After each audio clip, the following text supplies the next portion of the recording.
안녕하세요. 알기 쉬운 상속 정연세 6번째 시간입니다. 오늘은 정연세 계산, 구체적으로 사례를 들어서 한번 계산을 해보고요. 그 다음에 특수한 정여가 있습니다. 특수한 정여에 대해서도 한번 알아보도록 하겠습니다. 자, 정여세는 정여재산에 대해서 전부 다 과세가 되는 것이 아니라 정여재산 공제라고 있습니다. 공제를 한 후에 정여세 계산을 하는데 그 구조를 한번 알아보도록 하고요. 그 다음에 특수한 경우의 정의를 알아보고 마지막으로 이제 사례를 들어서 구체적으로 정의세를 어떻게 계산하는지 알아보도록 하겠습니다.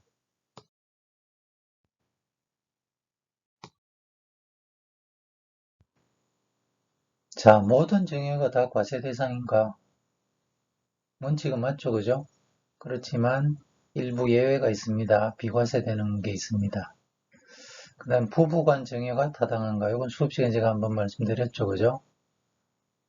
부부간 정의에 대해서는 정의 공제를 많이 해주죠. 여기 6억 원을 해줍니다. 그 대신 과세를 안 하는 국가도 많아요. 그 다음 부채를 같이 정의할 경우에 정의세는 어떻게 되는가? 오늘 배울 겁니다. 손녀에게 바로 정의할 때 불이익은 없는가? 이것도 오늘 배울 겁니다. 정의세 계산하는 구조는 이 정여재산가액이 당연히 이제 정의세 계산 대상이죠, 그죠?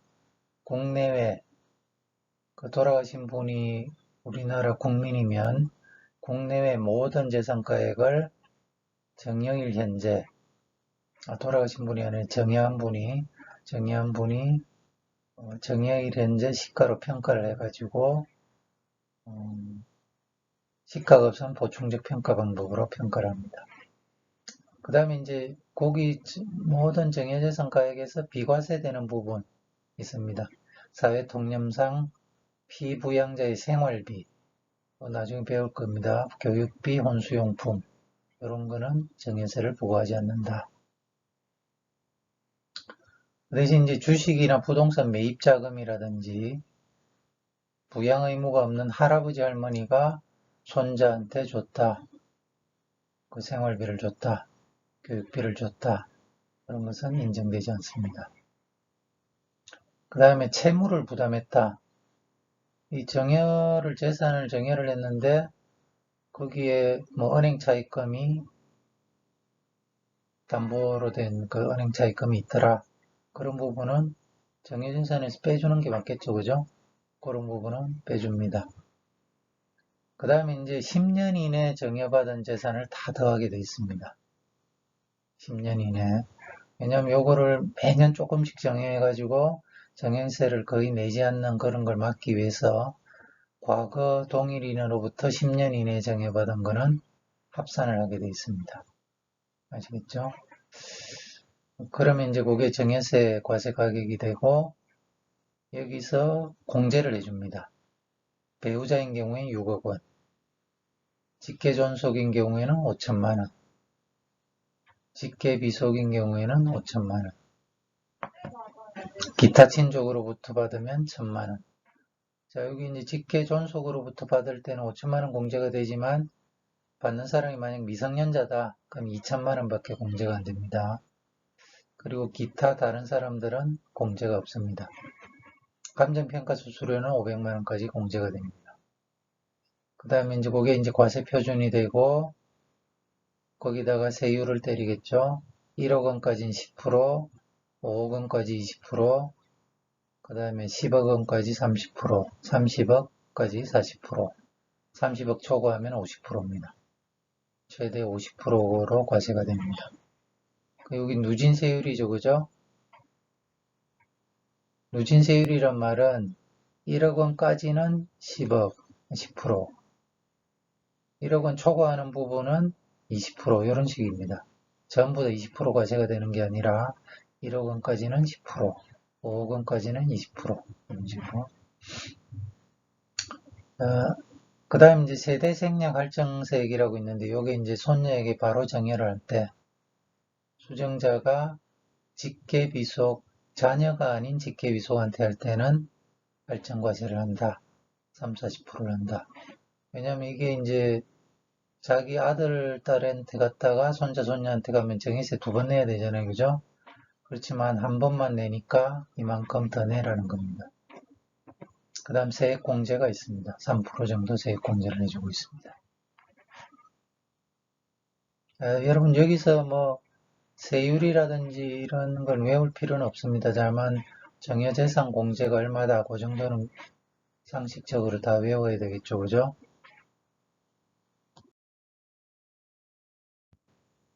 직계존비속을 따질 때는 이 전체가 직계존속입니다. 아버지, 할아버지, 정조, 할머니까지 다 포함되고 그 다음에 직계비속은 아들, 손자, 딸, 손녀까지 다 포함이 됩니다.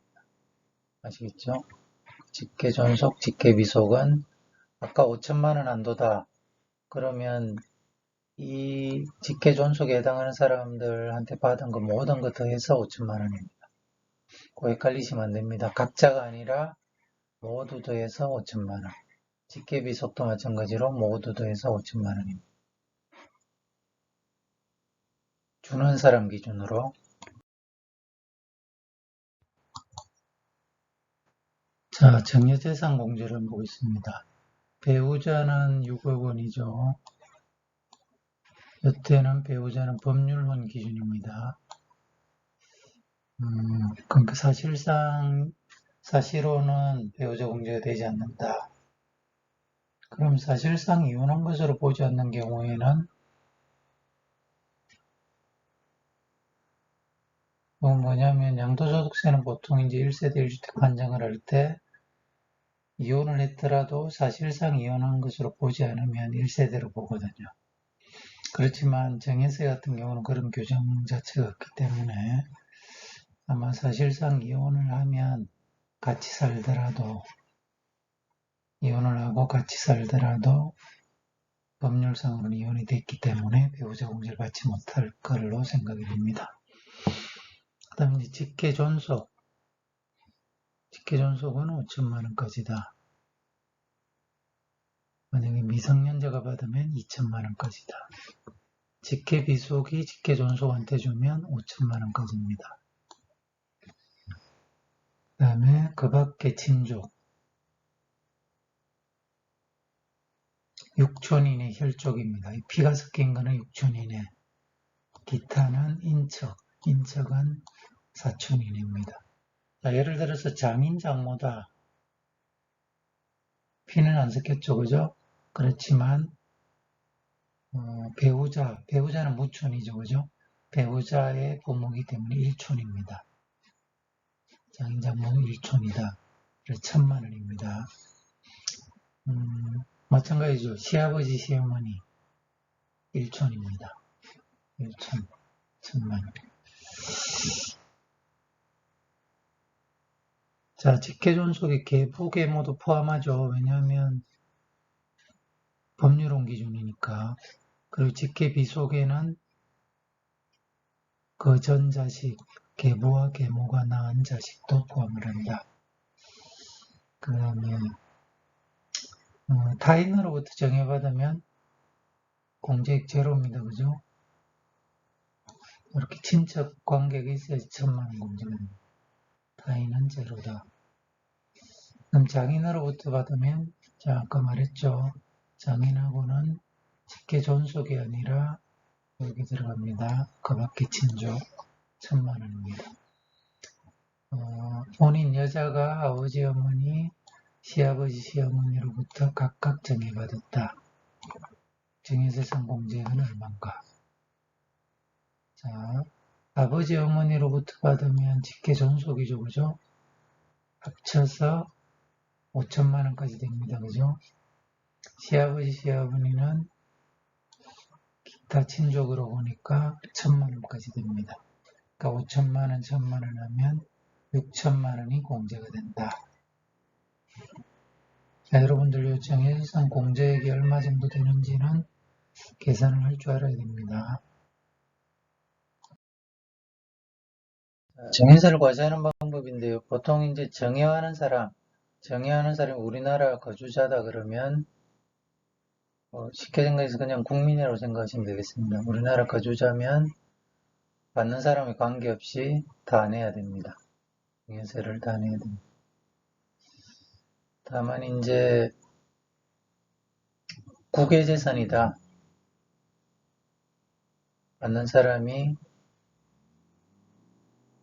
국외재산을 증여를 했다. 그러면 요것도 이제 납세 세금을 내야 되지만 증여세를 내야 되지만 외국에서 낸 세금도 또 있을 거거든요. 그 외국에서 낸 세금만큼은 공제를 해준다는 겁니다. 그 다음에 이제 만약에 외국에 살고 있는 아들한테 증여를 했다. 그러면 이거는 둘 중에 원칙은 이제 증여받은 사람이 해야 되지만 외국에 살고 있으니까 추징하기가 곤란하잖아요. 그죠? 그때는 이 증여한 사람, 아버지가 세금을 내야 되는 경우도 있습니다. 그 연대 납세입니다. 둘 중에 아무나 납부할 수 있습니다. 그 다음 만약에 비거주자가 있다. 비거주자가 증여를 했다 그러면 비거주자가 비거주자한테 증여하는 것은 없습니다. 그 대신 재산이 국외에 있어야 됩니다.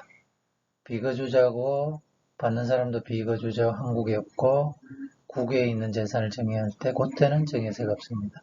나머지는 또 증여세를 다 내야 됩니다. 그죠?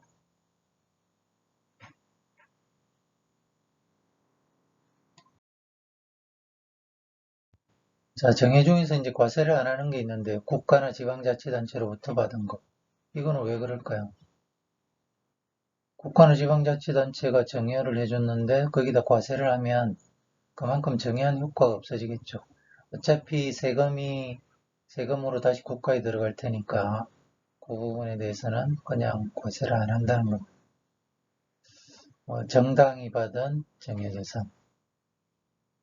그 다음에 이제 우리가 이제 일반적으로 많이 해당되는 게 어떤 이재 구호금품, 홍수가 났을 때 그냥 공짜로 주죠, 그죠? 기부를 합니다. 그 부분에 대해서는 과세를 안 한다.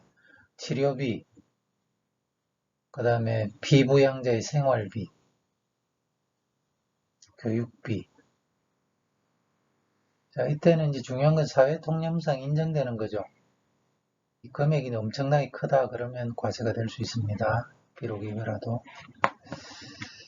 학자금, 장학금, 그 다음에 기념품, 축하금, 부의금. 이것도 통상 필요하다고 인정됩니다. 혼수용품도 통상 필요하다고 인정됩니다. 혼수용품 예를 들어서 뭐 골프 이용권을 사줬다, 외제차를 사줬다 그런 거는 증여세가 과세될 수 있습니다.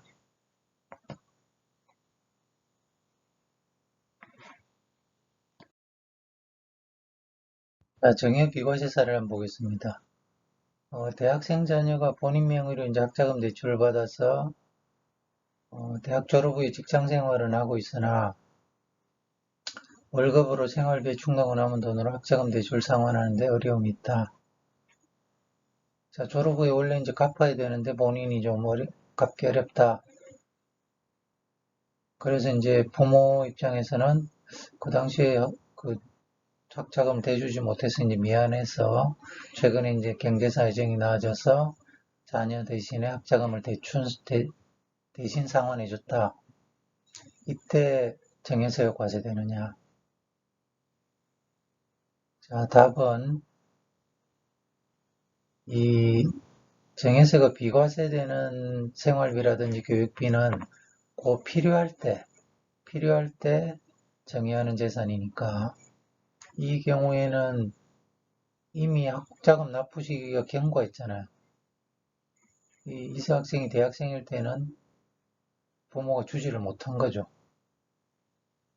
이때는 이제 지난 다음에 이제 졸업한 다음에 학자금 대출을 대신 상환해 줬다. 이것은 증여세 과세가 됩니다.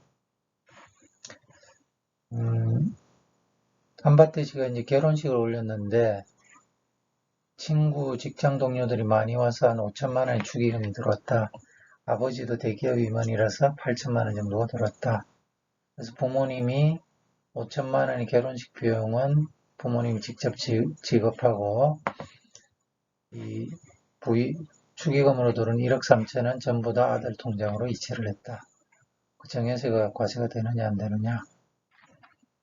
자, 결혼식 비용은 실비니까 뭐 그냥 정해로 보기 어렵고, 축의금 중에서 이 본인 연고, 이 한밭대시에 본인 연고로 들어온 거 5천만 원은 요건 정해는 아니겠죠. 그렇지만 아버지 연고로 8천만 원은 정해로 보는 게 타당합니다.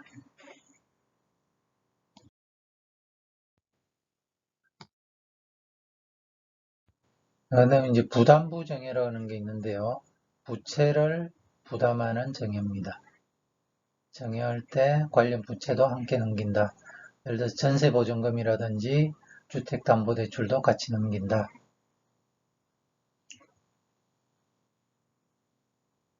자, 예를 들어서 이제 가족 간에 이렇게 부담부 정해를 했다. 아버지가 아들한테 이 아파트하고 관련되는 전세보증금을 끼고 같이, 아니면 뭐 담보대출을 끼고 같이 넘겼다는 겁니다.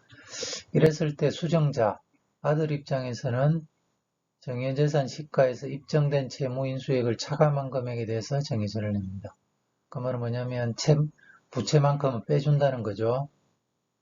5억짜리를 차입금이 2억을 제외한 3억에 대해서만 정해세를 낸다는 겁니다. 그 대신 정여자, 이 아버지 입장에서는 채무를 넘긴 부분은 유상양도로 보는 거죠.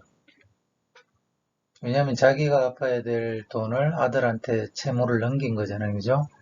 이때는 그 부분은 양도한 걸로 봅니다. 그래서 그 부분은 양도소득세를 과세한다.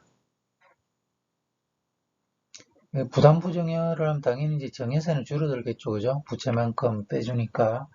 그렇지만 당장의 정해세가 절감되는 효과는 있지만, 이 정해받은 사람 입장에서는 부채를 같이 인수했기 때문에 그만큼 나중에 상환을 해야 되는 부담이 생기는 겁니다. 뭐 부담부 정해를 이용해서 탈세를 많이 하죠.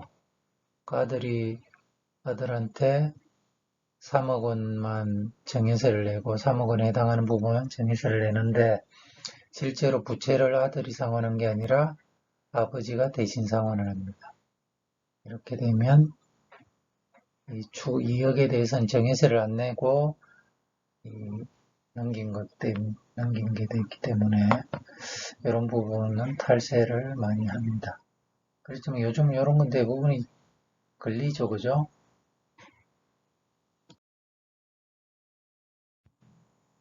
아까처럼 부담부 정해를 하는데 뭐 유리한 경우가 있습니다. 왜냐하면 아버지가 시가 9억 원짜리를 원래 3억 원이 취득해서 9억 원이 됐는데 현재 6억 원의 전세 보증금이 있다.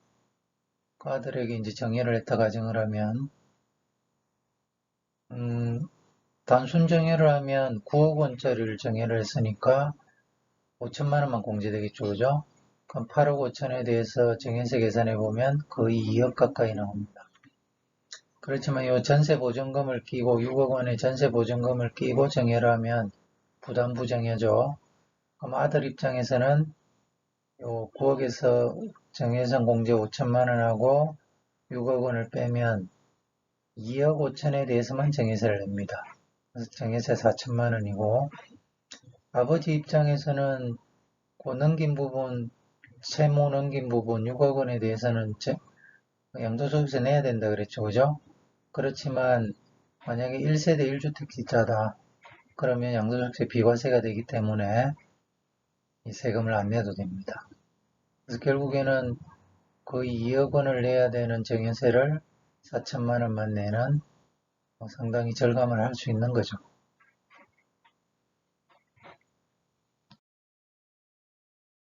세대 생략 상속정의가 있습니다. 상속도 할 수 있고 정해를 할 수 있습니다. 바로 아들, 딸을 생략하고 손자, 손녀한테 바로 주는 겁니다. 이때는 이 원래 그 정해세액의 30%를 더 내야 됩니다. 만약 그 정해재산이 20억을 초과하면 40%를 더 내야 됩니다. 요건 뭐 수업 시간에 다시 설명드릴게요.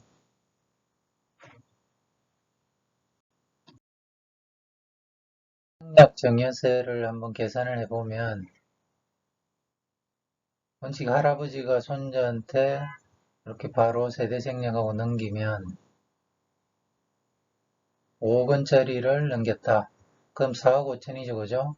5천만 원 공제가 되니까 요거에 대해서는 계산해보면 1억 4백만 원입니다. 정해세가. 왜냐하면 정해세 8천만 원에다가 30% 할증을 하니까 2,400만 원을 더 내서 1억 4백만 원이 됩니다. 그리고 취득세는 4%로 보면 2천만 원. 그 총세금이 이제 1억 2,400만 원이 들어가는데 만약에 정상대로 아들한테 갔다가 다시 손자한테 가면 할아버지가 아버지한테 갈 때 8천만 원, 아버지가 손자한테 갈 때 8천만 원, 1억 6천이 나오죠. 취득세도 마찬가지로 두 번 내야 되죠, 그죠? 2천만 원, 2천만 원 내야. 결국 2억을 세금으로 내야 될 걸 1억 2,400으로 줄일 수 있다.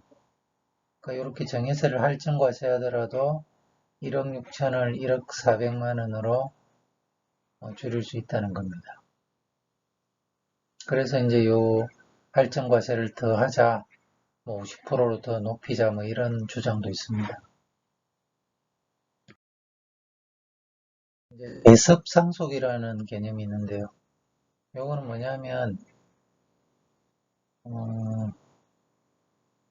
이 비상속인, 돌아가신 분이 돌아가시기 전에 상속인이 먼저 죽는 겁니다.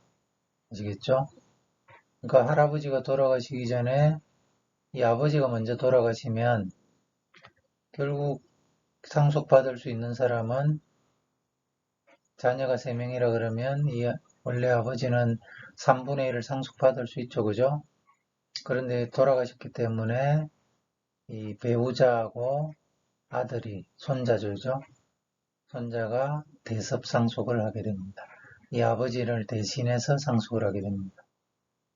이때는 아버지를 통하지 않고 할아버지가 손자한테 바로 이제 상속을 하는 거죠. 그죠? 그렇지만 이것은 할증과세를 하지 않는다. 아까 말처럼 30% 40% 할증을 하지 않는다. 왜냐? 이건 어쩔 수 없는 거죠. 그죠? 아버지가 먼저 돌아가셨기 때문에 할 수 없이 세대 생략을 하고 상속을 받게 되는 겁니다. 이때는 할증과세를 하지 않는다. 자, 중간고사 정리 이제 여기까지 하겠습니다. 열심히 공부하시고 결과 좋으시기 바라겠습니다. 수고했습니다.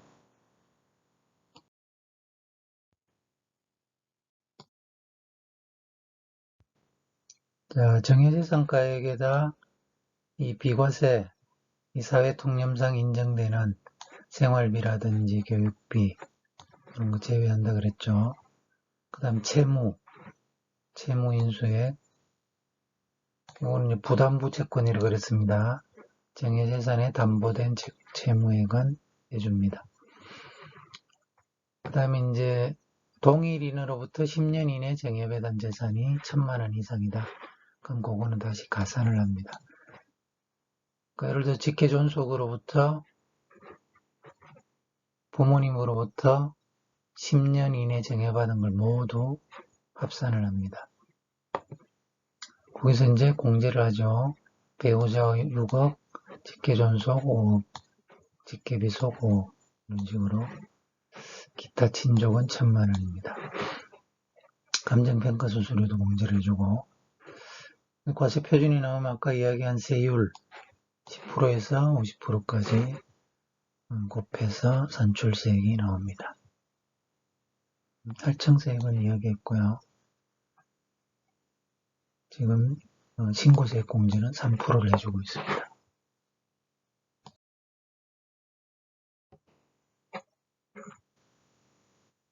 정액공제는 연도에 따라서 쭉쭉 변동이 있었습니다. 현재는 5천만 원, 5천만 원, 배우자 6억, 1,000만 원, 그럼 기타는 없습니다. 과거에는 이거보다 적었죠, 금액이.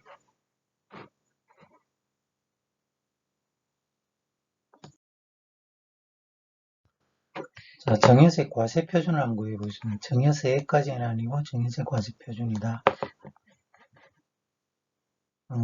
정해일 현재 정해세 과세 표준을 구하라. 적절하게 정해세 신고를 했다고 가정을 한다. 자, 2004년도에 대학 선물로 2천만 원을 정해받았다. 아버지가. 그 다음 2011년에 취업기념으로 또 아버지가 1,000만 원을 정해했다. 2015년에 어머니가 5천만 원의 골드바 금을 사줬다. 2018년에 결혼할 때 장모님이 3억 원을 전세금으로 줬다. 2020년에 할아버지가 시골주택 2억 원을 정해를 했다. 자, 이거 할 때는 항상 받는 시점에서 10년 이내 걸 합쳐야 된다 그랬습니다. 그죠? 동일이한테 받는 거.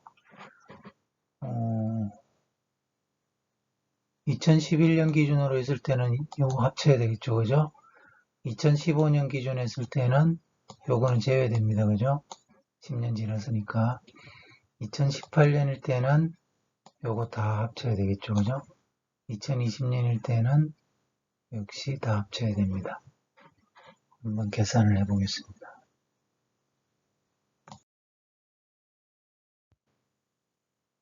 자, 2011년을 최종 정예로 보면 2011년이죠. 그죠? 이때는 부모님이 2천만 원, 1,000만 원 준 거죠. 그죠? 그래서 2천만 원, 1,000만 원 합쳐서 3천만 원이 되고 이때 정해재산공제도 3천만 원에서 증여세는 없습니다. 그죠? 과세표준이 제로다. 근데 2015년을 기준으로 하면 이제 또 어머니가 또 5천만 원 준 거죠. 2015년 기준으로 하면 어머니가 5천만 원 주고 대신 이 2천만 원은 없어지는 거죠. 10년이 지났으니까. 그래서 1,000만 원만 더 해줍니다. 그러니까 2015년에는 6천만 원이 되고 정해재산공제 5천만 원 하면 1,000만 원만 과세표준이 된다. 그 다음 2020년을 보면 2020년에는 2018년은 장모님이 주신 거죠. 그죠? 장모님은 직계 존속이 아닙니다. 그죠? 장모님은 그냥 친족입니다. 친족. 친족이 준 거는 하나밖에 없는 거죠. 그죠?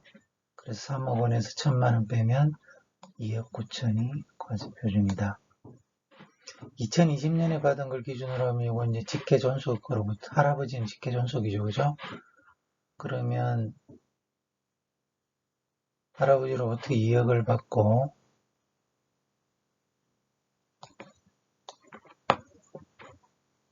요 2억에 대해서 공제는 없는 거죠. 왜냐면 이미 그 전에 공제 5천만 원을 10년 이내 공제 5천만 원을 다 받았습니다. 그래서 2억에 대해서 다시 정해세를 내야 된다. 이런 식으로 항상 최종적으로 정해를 받는 시점으로 기준을 해가지고 과거 10년치를 더해가지고 이게 직계존속이냐 친족이냐 구분해서 이 공제를 한다. 이렇게 하시면 되겠습니다. 자, 세대 생략 정해를 한번 보겠습니다. 15년에 할머니가 1억 원을 정해했고 20년에 할아버지가 7억 원을 정해를 했다. 기타 정해는 없다. 자, 할머니 할아버지가 줬으니까 세대 생략 정해죠. 그죠? 30% 할증을 해야 됩니다. 이 만 23세니까 미성년자 아니니까 최대 30%입니다. 자, 2015년에 할머니가 정해했을 때는 1억 원 정해했고 이때는 미성년자였겠죠. 그죠? 지금이 23세니까 2015년에 미성년자입니다. 그래서 2천만 원만 공제가 된다. 그럼 8천만 원이고 8천만 원이 10% 하면 800만 원이 정해세 산출세액이다. 거기다가 할증과세 2,430%죠. 그죠? 8천에 30% 하면 총 1억 40만 원이 증여세 세액이 된다. 물론 이제 신고세액 공제 3% 있습니다. 그죠? 여튼 5%구나. 그러면 988만 원을 증여세로 낸다. 근데 2020년에 이제 할아버지가 7억을 추가로 정의를 했다. 이때는 7억을 정의했으니까 공제 2천만 원 받았죠. 그죠? 그러면 3천만 원만 추가로 공제가 됩니다.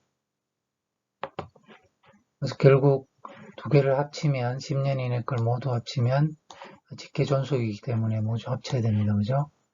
8억에다가 5천만 원 공제하면 7억 5천. 7억 5천에 세율이 30%죠. 그죠? 5억에서 10억 사이 30%에서 누진공제 6천만 원 제외하면 1억 6천5백이 증여세다.